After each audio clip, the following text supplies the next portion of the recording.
yesterday's attacks and other things. Some say that he does have ties to Muslim extremists. I don't know.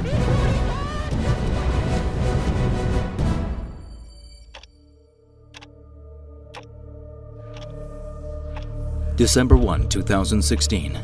In a controversial move, U.S. senators unanimously pass a 10-year extension of the Iran Sanctions Act. Calendar number 693, H.R. 6297, an act to reauthorize the Iran Sanctions Act of 1996. Then on H.R. 6297, the yeas are 99, the nays are 0. The bill is passed. The law, first passed by Congress in 1996, allows the U.S. to punish investments in Iran's energy industry. U.S. lawmakers view it as a sword of Damocles trying to hang it over Iranian nuclear programs as long as possible. We must provide leverage to seek necessary change in the conduct of the Iranian regime and hold Iran accountable for meeting its international obligations, including the terms of the JCPOA. However, Iranian lawmakers see the renewal as a flagrant violation of the nuclear deal between Iran and the P5+1 reached in 2015. این امر فقط حکایت از آن می کند که کل سیستم حکومت آمریکا دموکرات جمهوری‌خواه در تمدید این قانون توافق نمودند و معنای این امر بی‌اعتباری رئیس جمهور فعلی است. این حادثه نشان می‌دهد رئیس جمهور فعلی آمریکا در این توافق با شرافت عمل نکرد. ما اکیداً از دولت می‌خواهیم اقدام متقابل را در ازای گستاخی آنان هرچه سریعتر به موقع اجرا قرار دهد. Iranian President Hassan Rouhani has demanded that the U.S. President not sign the extension. مصوبه اخیر کنگره آمریکا به اعتقاد ما با برجام مغایرت داشته و ناقض آن است. لذا رئیس جمهور آمریکا موظف است با استفاده از اختیارات خود از تایید و به ویژه از اجرای آن جلوگیری نماید. The Joint Comprehensive Plan of Action, the JCPOA, was signed in 2015 between Iran and the six world powers to end a decade-long dispute over Iran's nuclear program. The agreement comprised a set of mutual conditions.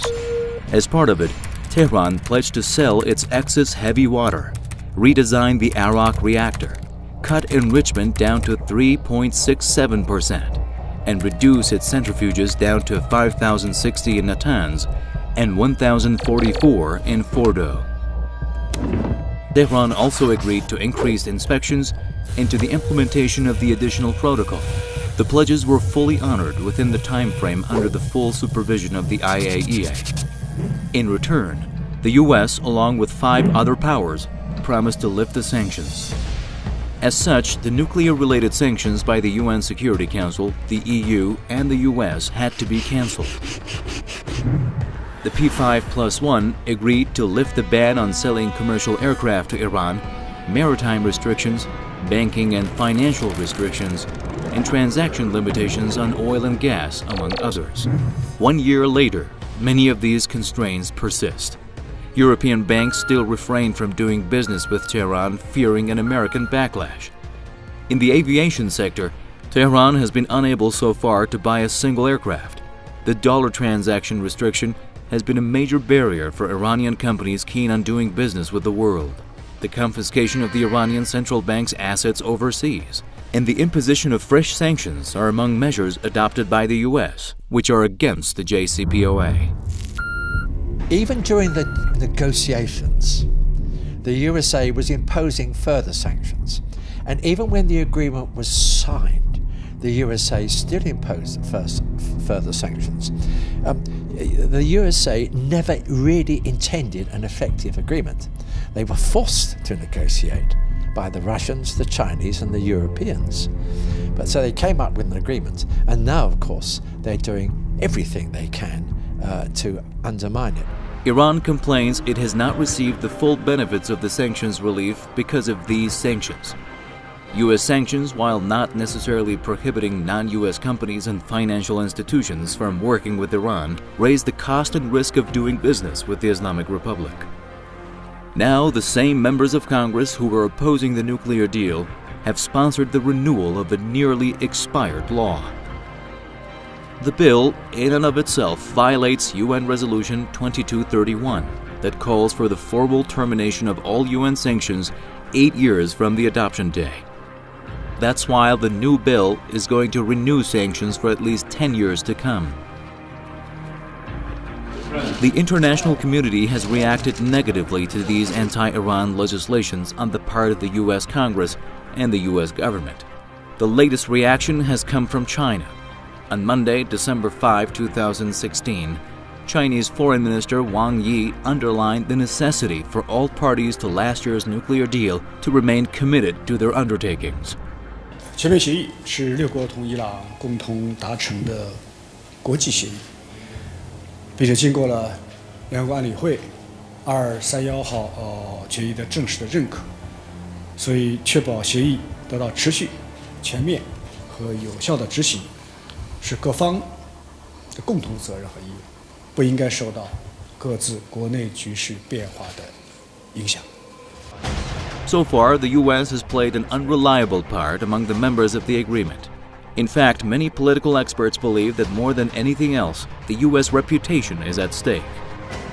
The agreement was supposed to change things and to give Iran equal access to banks in order to facilitate trade.